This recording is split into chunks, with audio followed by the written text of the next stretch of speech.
നല്ല creamy and yummy chicken kofta masala എങ്ങനെ ഉണ്ടാക്കാൻ നോക്കാം. ആദ്യം കുറച്ച് ഓയിലിൽ മീറ്റ് ബോൾസ് ഫ്രൈ ചെയ്തെടുക്കുക.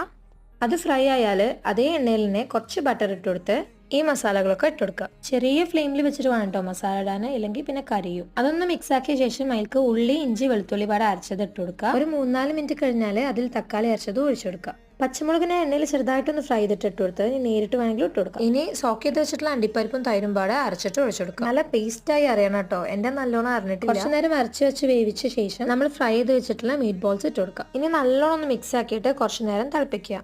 പിന്നെ last but not the least മല്ലിച്ചപ്പ് ഇട്ട് കൊടുക്കാം. ഇത്രയേ ഉള്ളൂ, നമ്മൾ കോഫ്ത മസാല സെറ്റായി. ഇതിനെ ഒന്നുകൂടി റിച്ച് ആക്കണം എന്നുള്ളവർക്ക് കുറച്ച് ഫ്രഷ് ക്രീമോ അല്ലെങ്കിൽ എക്സ്ട്രാ ബട്ടറോ ഒക്കെ ചേർത്ത് കൊടുക്കാം കേട്ടോ.